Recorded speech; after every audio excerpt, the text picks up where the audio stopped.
The Pike County Fiscal Court once again votes against a controversial landfill proposal, and a Floyd County woman is expected to plead guilty in a federal drug case. I'm Robin Tillman, and this is the Mountaintop Daily.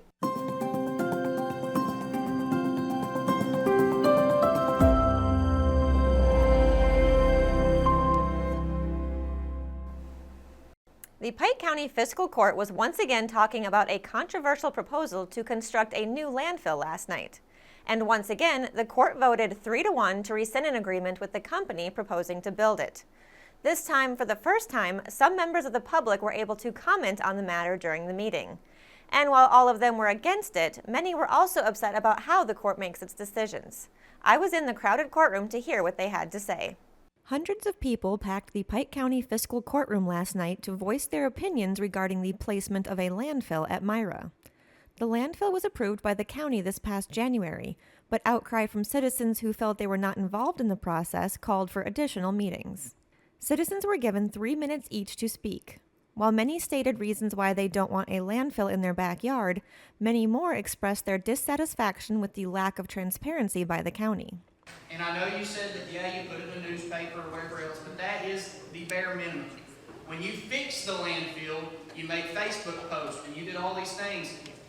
Put it out there. Let us know about it. Because I can tell you, I wouldn't have been opposed to this project nowhere near as bad if I didn't feel like it was done so hastily too. It wasn't done hastily. It started in December of 2024. We started working. We didn't know that. We didn't know that. Hang on a second. It's not my fault that you don't read the newspaper or watch the courtings. It's every courting. You're out there trying to get the news out to these people, trying our best to figure out what's going on because we have no clue. I don't even live up in that District 3 area, but I had people who reached out to me concerned and said, what's going on? And I reached out to you. I reached out to you. You reached out to me? Would you like to insult anybody else? What time we're here? Judge Ray Jones took time to defend his actions, which caused contention in some instances. You're talking, that's not my 3 minutes. I'll give you another minute because you got All I've asked for is transparency, right? That's all we want. All we want to know is what's going on inside our courthouse. We don't want the bare minimum. Okay. I do what the law requires because that's what the law requires. And when the law requires us to put it on Facebook, we'll put it on Facebook. When the law says that a banner up over the courthouse, we'll put it up on a banner over the courthouse. In other words, you want to do the bare minimum. That's not the bare minimum. The meeting ended at 8 p.m. with all 3 commissioners rescinding their previous votes. I understand that Pike County is facing a very difficult situation with the current landfill. I know that the economic troubles do point at, any job creation being a positive. But the reality is 50 jobs for the potential ecological disaster that could occur from said landfill just doesn't seem like a good trade. Downstairs there's a sign that mentions the Tico mine and America's energy capital. I'm okay with knowing that we produced energy for America. If you do away with history, you're bound to repeat it. And we know how toxic mining is. But we don't need to pile more trash on top of it. And I'm thankful for their second vote to confirm that, yes, they have got it in the right direction to end this because we're worth more than a trash. The second of 2 defendants in a federal meth trafficking case out of Floyd County is expected to enter a guilty plea tomorrow. 31-year-old Brianna Hunter of McDowell was indicted along with 32-year-old Stephanie Hall of Maytown on a single count of conspiracy to distribute more than 50 grams of meth. The 2 were arrested in May 2024 when they were pulled over for excessive window tint, and a state trooper found nearly half a pound of meth in their car. Hall pleaded guilty last month and is scheduled to be sentenced May 21st. Hunter is now scheduled to enter a guilty plea to the same charge in Lexington Federal Court tomorrow. The charge carries a potential sentence of between 5 and 40 years in prison. Coming up after the break, a proposal in the state legislature could create a career pathway for the performing arts in Kentucky schools. We'll hear what one music educator thinks about it when the Mountaintop Daily continues. But first, sports and weather.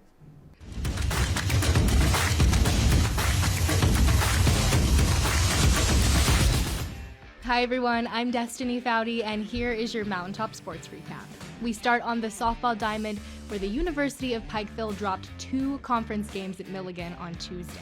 The Buffaloes took the opener 4-1, and they claimed the nightcap 11-5. UPike is now 3-5 overall and 0-4 in the AAC play. In Game 1, Harley Quick had 2 hits, while Maddie Horn scored the Bears' only run. In the second game, Danny Crum doubled down and drove in 2. Quick added 2 more hits, and several Bears contributed at the plate, but Milligan pulled away late. UPike returns to action Saturday in North Myrtle Beach with games against Penn State, Altoona, and Bridgewater State. Meanwhile, in Huntington, Marshall men's basketball coach Cornelius Jackson has been named a finalist for the prestigious Ben Jobe Award, given to the top minority head coach in Division I.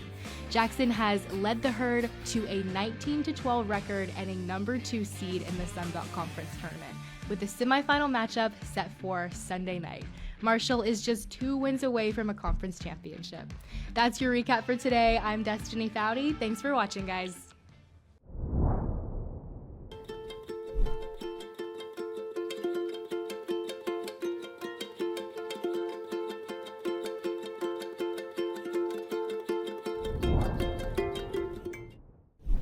When the government took Social Security away from honest Eastern Kentuckians, Attorney Ned Pillersdorf got the hearings declared unconstitutional. When the women guards were harassed at Little Sandy Jail, Ned fought back, securing $1 million verdict at trial. And when the state tried to shut down Cordia School, Ned fought back and kept the school open. Attorney Ned Pillersdorf fights for the underdog, and he's ready to fight for you.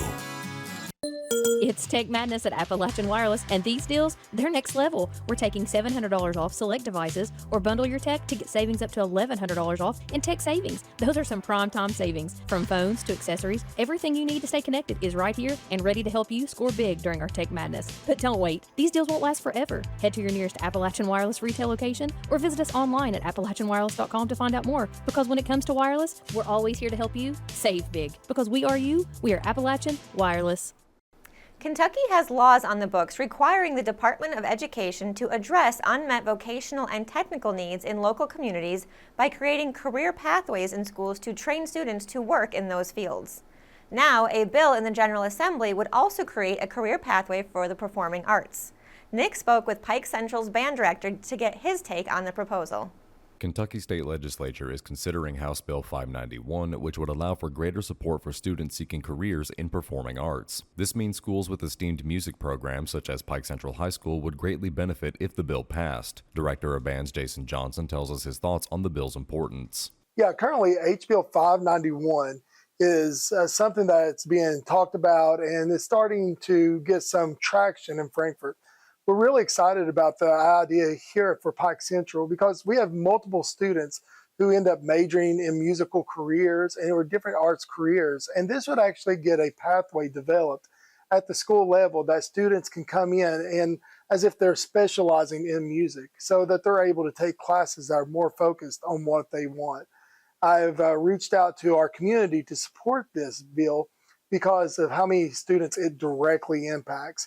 Even currently this year, we have 3 students who will be leaving that I know of as seniors who are going to be majoring in the musical fields. And if they had this career pathway, they could took more classes that are focused on that, and our school could get credit for the work that we do here with those students. Johnson says some of his students are already committing to music and performing arts careers. With assistance from House Bill 591, they would already be considered college and career ready. Yeah, each of the students over the years, even from here at Pike Central, every year we have students who leave Pike Central and they get careers in the music field.